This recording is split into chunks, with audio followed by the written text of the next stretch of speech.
the things that I like to do is go to concerts.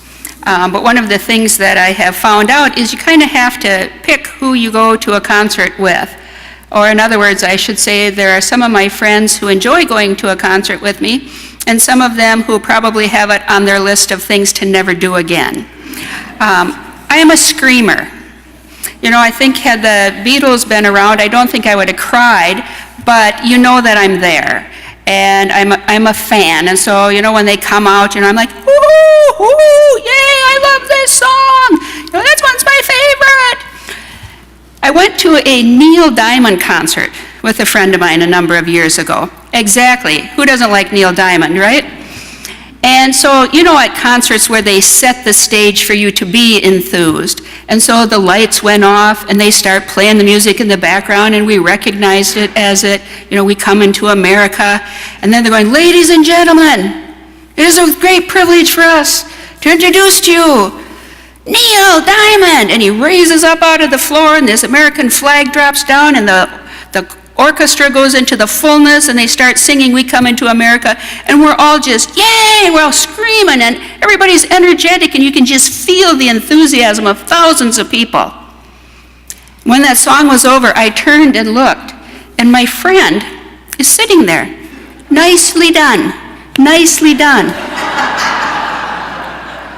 And I'm like, nicely done? It's Neil Diamond, who can still sing and he's still good looking. Nicely done. Who does that at a concert?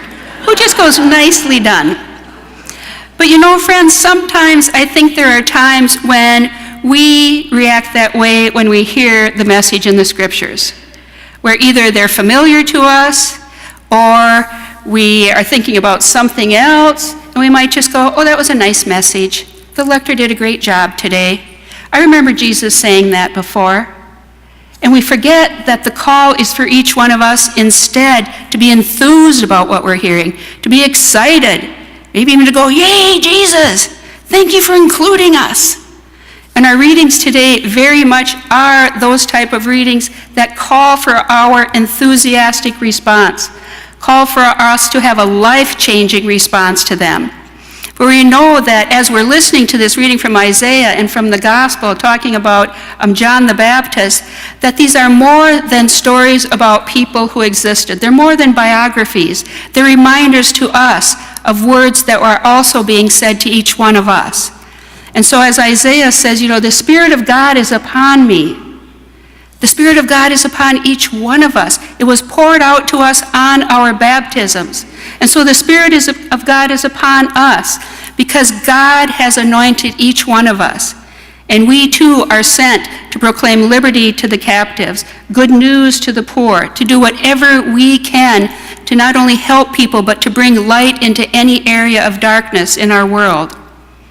And John the Baptist, who was a very charismatic speaker, even though, you know, he wore a sackcloth with a belt and he ate bugs, but still there was something in his message where people wanted to go listen to him.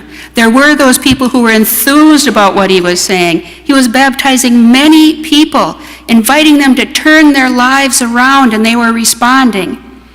And yet there were those scribes and Pharisees who were still kind of not accepting this or listening to it politely, but they start to question him. Who are you? Are you the prophet? No. Are you the one we should be waiting for? No. Well, then who are you? And John says, I am the voice of one. And friends, each one of us can say that same thing. Who are we? We are the voice of one. We are called to be those voices who respond to our anointing, who respond to God trusting us to be God's presence in our world and to do whatever we can to bring light into the darkness of homelessness and of hunger and of illiteracy, any area that is still in need of God's presence. We should be those people who say, I'm the light of one, I'll do it, put me in, I'm ready. Sometimes that's a difficult thing for us to do, though, because we might doubt our own gifts, or we might feel like we don't have the courage, or we maybe don't have the time, or we think, let somebody else do it, I've done it for years. Yet I remember my mom always saying, you never retire from God. Sometimes we look at ourselves and we don't want to come across maybe as thinking too highly of ourselves, and yet we know that the opposite is true because God thinks so highly of each one of us and has gifted each one of us. There's a saying I like from Mary Ann Williamson, and she says, "Our deepest fear is not that we're inadequate. Our deepest fear is that we are powerful beyond words. It is our light and not our darkness that frightens us most. We ask ourselves, who am I to be brilliant, talented, or fabulous? Actually, who are you not to be? You are a child of God. Your playing small doesn't serve the world. There is nothing enlightened about shrinking so that other people won't feel insecure around you. We are all meant to shine as children do.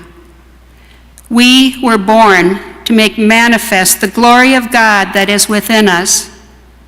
And it's not just in some of us, it's in everyone. And as we let our own light shine, we unconsciously give other people permission to do the same. And as we are liberated from our own fear, our presence automatically liberates others. And so, friends, throughout this Advent season and in our readings as well today, we are reminded of the amazing opportunity we have to take our anointedness, to take the gifts that God has given us, to take the voice that we have been given, and to be those people who are always, and in whatever way we can, helping prepare the way of the Lord, helping our world look more like the world God intended it to be. So as we listen to these readings, let us do so with that sense of urgency, with that sense of enthusiasm, so that anytime we have the privilege of responding to others with that presence of God, that we are people who are enthusiastically cheering about it. Yes, this is my favorite thing to do. And not those people who are just quietly saying, oh, that was a nice thought.